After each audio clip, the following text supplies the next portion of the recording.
The Supreme Court chamber was silent, so silent that the faint hum of the air conditioning felt deafening. Every seat in the gallery was filled. Cameras weren't allowed inside, but that didn't stop the journalists outside from crowding the marble steps, ready to report whatever they could catch from the whispers leaking through the hallways.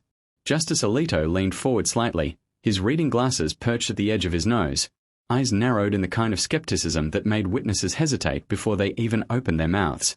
Before him stood Congresswoman Jasmine Crockett, her posture upright, her gaze calm but unyielding. This wasn't a trial. It was a constitutional hearing, one that could determine the future of judicial accountability itself. And Jasmine had demanded to speak directly before the bench. Congresswoman Crockett, Alito began, his tone measured, clipped. You have 5 minutes for your opening statement. Jasmine smiled faintly. Justice Alito, with all due respect, 5 minutes isn't enough to summarize years of unchecked authority. But I'll make them count. Her voice carried across the chamber, steady, deliberate, each syllable like a tap of the gavel. America was built on balance, she said. Checks, powers, the idea that no man, no branch, is above scrutiny. But what happens when that balance tips? When those entrusted with justice forget what it looks like? Alito's brow furrowed. He leaned back, crossing his arms. Are you suggesting this court has forgotten justice, Congresswoman? I'm suggesting, she replied, that some have confused it with power. A murmur rippled through the audience. Two clerks at the far end exchanged uneasy glances. Alito raised his hand. You're treading close to accusation. I'm treading on truth, Jasmine countered. Her tone didn't waver. Behind her, a stack of documents sat on the podium. She lifted the top one, a transcript marked confidential. These, she said, are internal correspondences, emails exchanged between corporate lobbyists and members of the Judiciary Oversight Committee. Messages discussing how verdicts could align better with investment outcomes. Justice Alito's jaw tightened. And how did you obtain those, Congresswoman? The same way you expect every citizen to find truth, she said. By looking where others refuse to. He cut her off sharply. That's not your jurisdiction. Neither is silence yours, she shot back. A faint gasp rippled through the room. Even Justice Barrett, seated 2 chairs down, turned slightly toward Alito, curious. Jasmine continued. These communications suggest direct influence, not theoretical, not abstract, real, monetary leverage over rulings that have reshaped entire industries. Citizens United was just the beginning. Since then, judicial independence has become a myth. Alito's voice hardened. Do you have any evidence that this court has been compromised? Jasmine met his gaze. If I didn't, I wouldn't be standing here. The silence that followed was electric. Every word now felt heavier than law itself. Justice Kagan leaned forward, her tone softer. Congresswoman Crockett, are you implying a current justice is implicated? I'm not implying, Jasmine said. I'm confirming. The gallery stirred like a wave breaking. The marshal rapped his baton once for order. Alito's expression turned cold. You will name no one without proof. This is a court of record, not rumor. Jasmine's lips curved slightly. Then let's make it part of the record. She pressed a button on the projector beside her. The lights dimmed slightly as an image appeared on the central screen, a scanned document, a financial disclosure. It bore the header Judicial Investment Trust, dated 3 years prior. The listed beneficiary, a shell company traced back to offshore holdings in the Cayman Islands. Justice Alito shifted uncomfortably. You're venturing into dangerous territory, Congresswoman. I'm already standing in it, she said. And I didn't come here to whisper. Her tone cut through the chamber like a blade. Every American who ever believed in fairness has the right to know that the people interpreting their laws are not profiting from them. And if they are, then the Constitution isn't being interpreted, it's being sold. The gallery erupted again. Hushed voices, gasps, phones vibrating as aides outside began texting updates to their newsrooms. Justice Roberts, calm as ever, raised a hand. Congresswoman Crockett, while this information is alarming, you are bound by decorum. Refrain from inflammatory rhetoric. Jasmine turned toward him, her gaze steady. Decorum is what the guilty hide behind when truth starts knocking. For the first time, even Justice Thomas looked up. Alito exhaled slowly, tapping his pen against the desk. Do you have a point, Or are we here for spectacle? Her eyes flickered toward him. If this is spectacle, then it's because justice has become theater. He leaned forward, voice rising slightly. You're out of line. She didn't flinch. Maybe. But someone has to be, to redraw it. A pause. The kind that feels like the world might stop spinning if anyone spoke too soon. Then she said quietly, I have one more exhibit. From her folder, she pulled out a recording device. A low hum filled the room as she pressed play. A male voice crackled through the speakers. It was faint, but the words were unmistakable. Tell them the ruling's done. The committee wants a 5-4 split. It'll look balanced. The courtroom froze. Every justice turned toward one another. Jasmine said nothing. She didn't need to. Alito leaned forward sharply. Where did you get that recording? Anonymous submission, she said simply. You expect us to believe this isn't fabricated. She stepped closer to the bench, voice low but clear. I expect you to recognize your own voice. For the first time, Alito's composure faltered. His pen slipped from his fingers, clattering onto the desk. Congresswoman Crockett, Roberts began cautiously, this line of accusation borders on defamation. It borders on revelation, Jasmine interrupted. And just like that, the chamber broke into chaos. Reporters outside caught the noise through the thick doors. Within minutes, headlines began to crawl across screens. Crockett versus Alito, secret recording stuns court. Unthinkable accusation rocks the judiciary. Inside, Alito rose from his seat. Marshal, remove this woman from the chamber. But before the marshal could move, Justice Kagan spoke quietly. Wait. The room stopped again. Let her finish. Even Alito hesitated. His face was pale now, but his voice stayed cold. You're walking into fire, Congresswoman. You think you can burn down the system without burning yourself. Her eyes softened. I'm not burning it down, Justice. I'm showing people where the smoke is coming from. For the first time, the bench didn't look like marble and authority. It looked fragile, cracked. And as Jasmine stood there, calm amid the storm, her final line cut through the noise with surgical precision. You can interrupt the truth, Justice Alito, but you can't overrule it. The room went dead silent. Then, one by one, even the clerk stopped writing. The gavel never struck again that day. Because for the first time, it wasn't the court that held judgment. It was the people. The next morning, the courthouse was swarming with media. Camera flashes painted the marble steps in white light as Jasmine Crockett stepped out of her black car, head held high, dressed in grey with a quiet authority that needed no words. The air buzzed with tension, reporters shouting questions she didn't answer. She only said one thing before walking through the giant wooden doors. Truth never trembles. Only those hiding from it do. Inside, the judges were already seated. Justice Alito sat rigid, eyes fixed on her like a hawk ready to strike. The air between them carried last night's unfinished electricity. Ms. Crockett, Alito began, his voice calm but cold. I trust you've had time to reconsider your tone from yesterday. Jasmine stopped at the podium, placed her brief on the wood, and looked straight at him. I reconsidered, Your Honor. And I realized. I didn't say enough. The entire courtroom froze. Even the stenographer paused for half a second. Justice Roberts sighed quietly, glancing between them. Let's proceed. Jasmine opened her file, the sound of paper sharp as thunder. This case isn't about politics. It's about principle. A principle older than this courtroom, older than any title. Justice that serves, not silences. Alito cut her off. You're grandstanding again. She met his interruption with silence, letting his words hang heavy in the air. Then, softly, if truth sounds like grandstanding, maybe we've forgotten what humility sounds like. Gasps erupted in the gallery. The bailiff motioned for order. Justice Alito's eyes narrowed.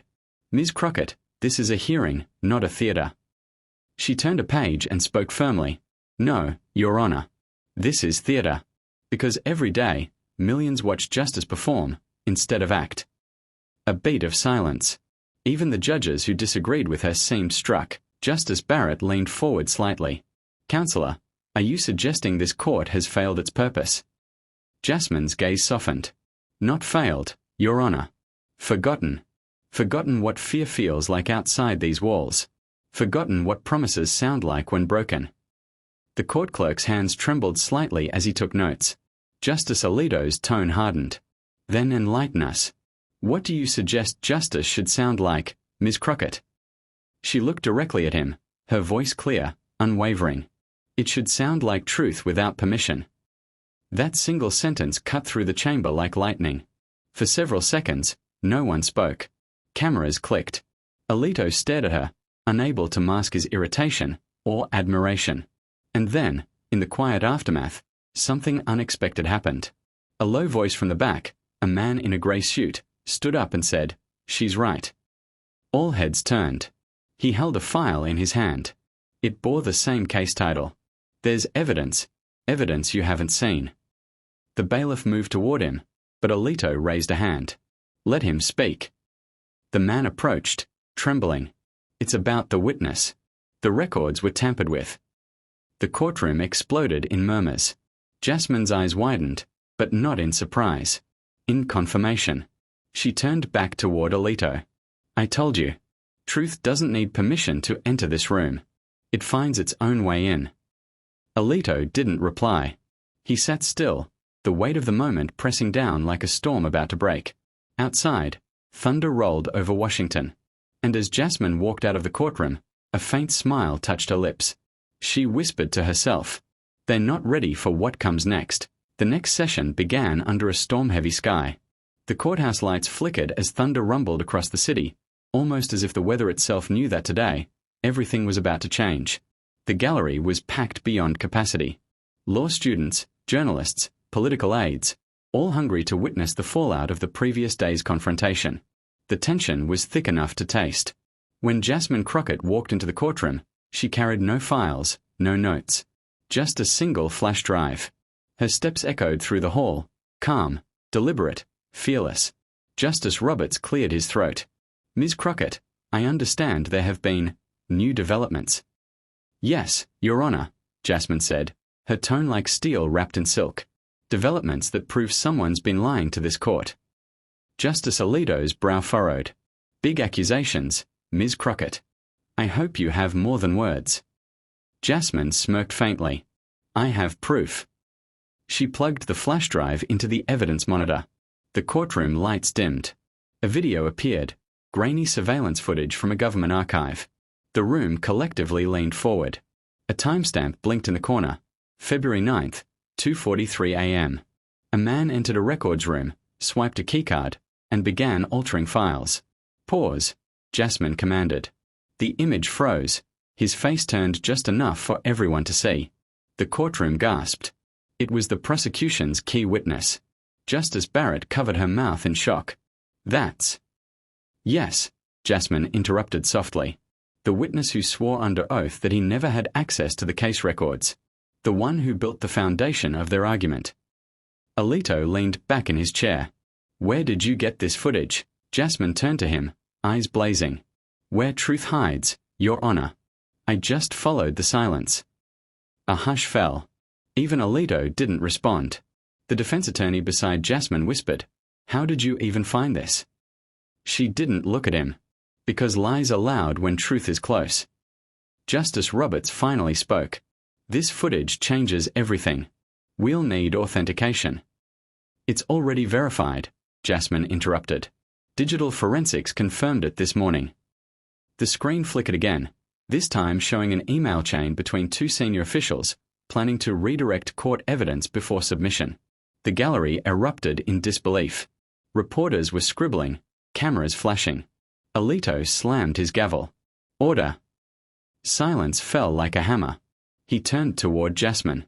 "You realize what you've just done, Ms. Crockett? You've accused government officials of tampering with federal evidence." Jasmine took a step forward, fearless. "I didn't accuse anyone, Your Honor. The truth just introduced itself." Another ripple of murmurs spread across the room. Justice Barrett whispered something to Roberts, who nodded gravely. "We'll recess for 30 minutes. The bench needs to review this new material." But before he could rise, Jasmine spoke again. "With all due respect, Your Honor, time is the weapon of the guilty. If you recess, they'll bury this before it breathes." Alito's eyes flashed. Are you implying the court itself is compromised? Her voice didn't waver. I'm implying that justice moves slower than corruption, and that's exactly how corruption wins. The room was electric. Justice Roberts looked torn, but finally said, "The court will not recess. Proceed." A quiet gasp. Even Alito looked caught off guard. Jasmine turned toward the projection again. "Now, let's finish what they tried to hide." She played the final clip, a phone call, distorted, but clear enough to identify a familiar voice. A male voice said, "The Crockett file must never see daylight. If the judge asks, we say it's lost." Jasmine froze the clip. "Recognize that voice, Your Honor." The courtroom waited. Justice Alito's face went pale. "That sounds like..." "Exactly," Jasmine cut in. "The same man who questioned my credibility yesterday. The same man who told this court he believed in truth." Every breath in the room seemed to stop.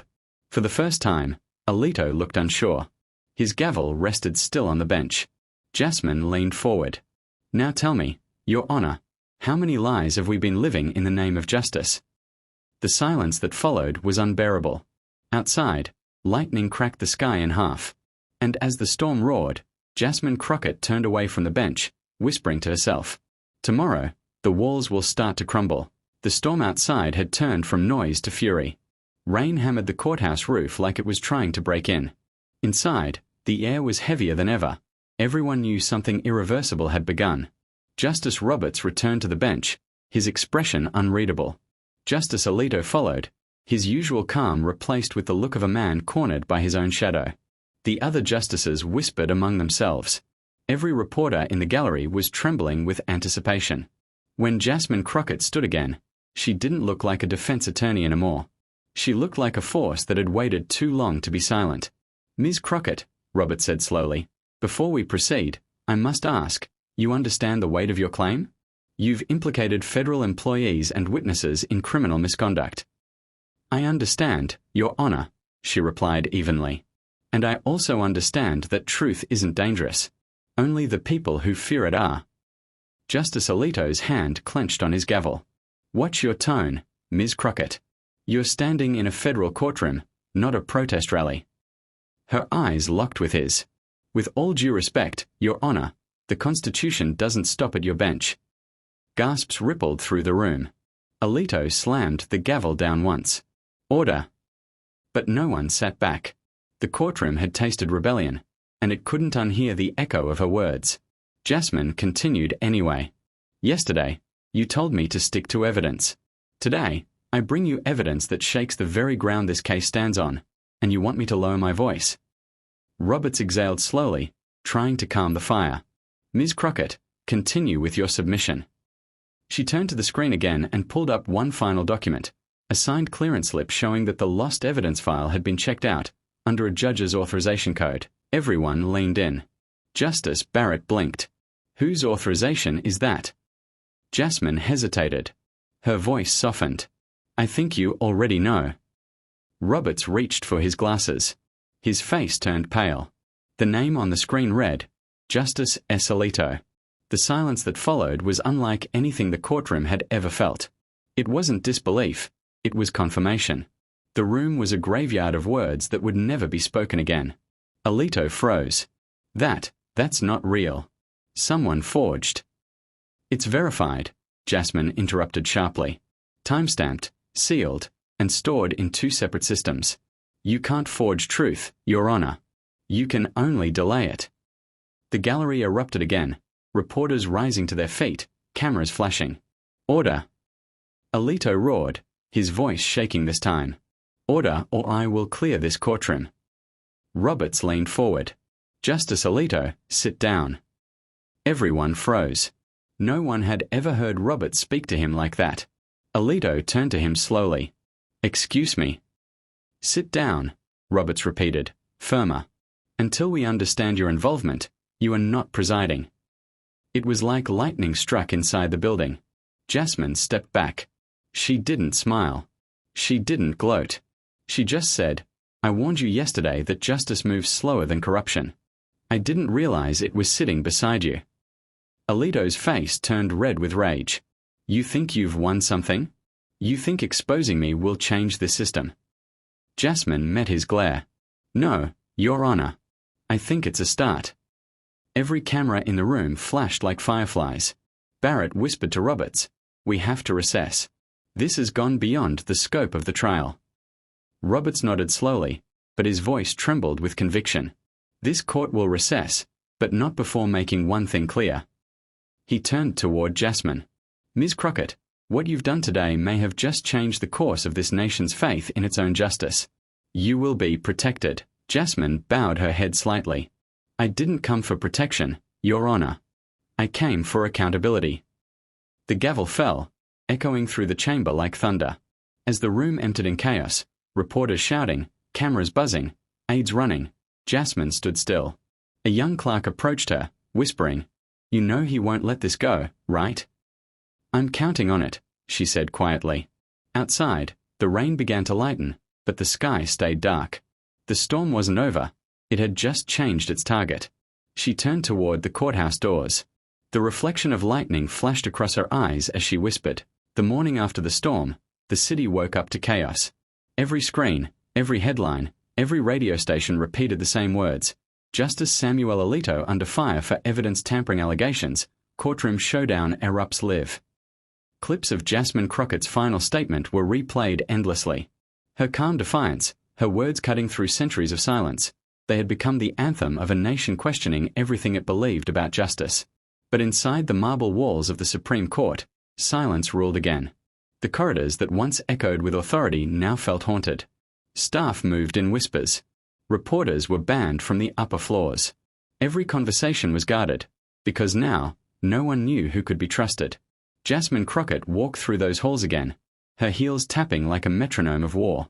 She was escorted by federal marshals, not because she was under arrest, but because someone had already tried to follow her home last night. At the far end of the corridor, she saw Justice Roberts waiting. His eyes were tired, but resolute. "Ms. Crockett," he said, motioning her into a private conference room. "You've started something that can't be undone." Jasmine set her bag down on the table. "Then let's not try to undo it." Roberts sighed. "The Attorney General's office has already issued a preliminary investigation order. Justice Alito's chambers are sealed. His staff are being questioned." "And the recordings?"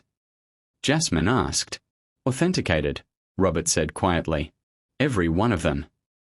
She exhaled slowly. For the first time, she allowed herself to feel the gravity of what she'd done. "Then it's over." Roberts shook his head. "No. It's never over when power is cornered. You've made enemies who have nothing left to lose." A soft knock interrupted them.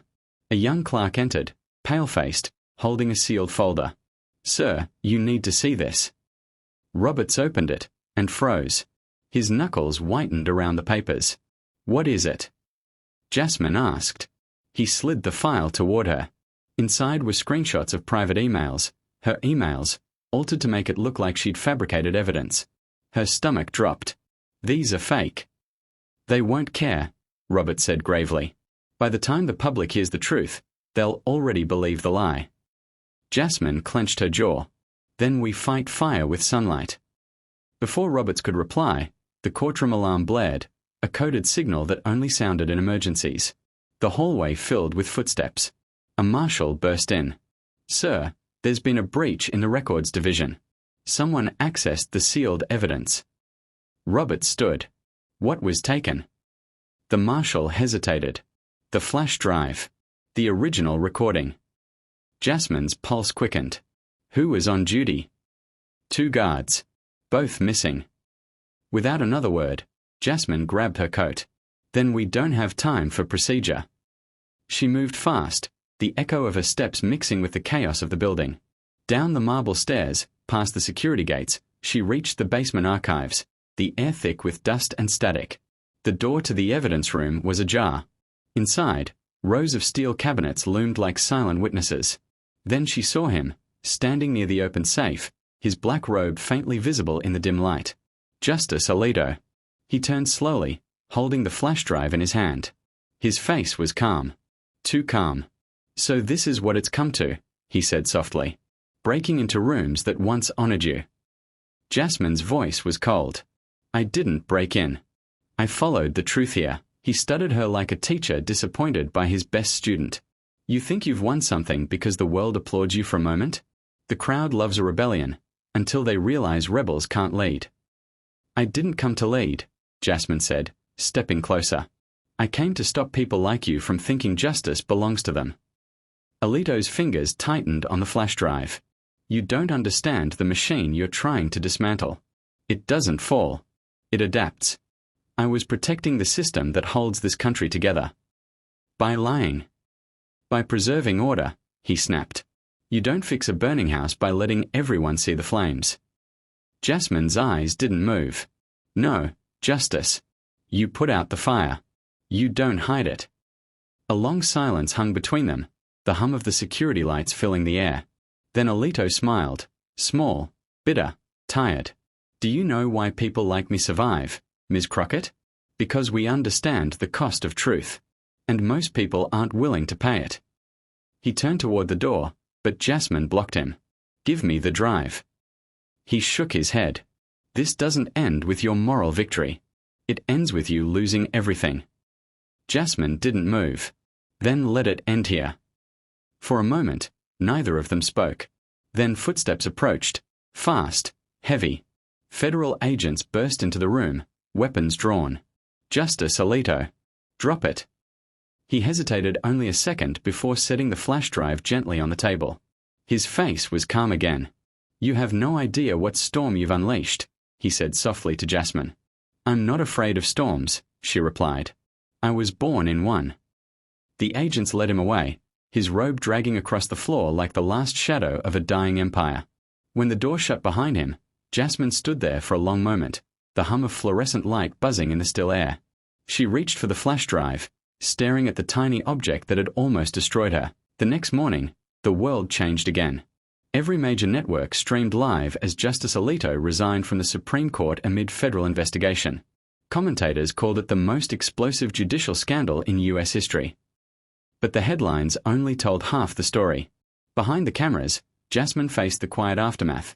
Death threats, surveillance, silence from allies who suddenly vanished. Truth had been spoken, but the cost was heavy. She sat alone in her office, staring at the city through rain-streaked glass. On her desk lay a letter, sealed with the Supreme Court's insignia. She opened it. Inside was a handwritten note from Justice Roberts. You didn't destroy the court, Jasmine. You reminded it why it exists. For the first time in weeks, she smiled faintly. That night, she appeared for a live television interview. The host asked, "Do you regret exposing him?" She looked directly into the camera. Regret? No. But I regret that it took this long for truth to be louder than titles. The clip went viral overnight. Millions watched it, not because it was sensational, but because it was real. Her tone wasn't angry. It was tired. Honest. Human. A week later, as she walked out of the courthouse for the final time, a young girl ran up to her with a notebook. Are you really the lawyer who stood up to the judge? The girl asked shyly. Jasmine knelt down. I didn't stand up to him. I stood up for what was right. The girl smiled. Then I want to be like you. Jasmine paused, then whispered, No. Be better than me. Be louder. She watched the girl run off, vanishing into the crowd, a small spark of hope in a city that had almost forgotten how to believe in justice. As she turned to leave, she caught her reflection in the glass doors, tired eyes, but unbroken. The storm had passed, but the air still smelled of rain. She whispered to herself, Justice doesn't die in darkness. It waits for someone to turn on the light. And with that, Jasmine Crockett walked away from the courthouse, not as a lawyer, not as a rebel, but as the woman who reminded America what truth sounds like when it refuses to whisper.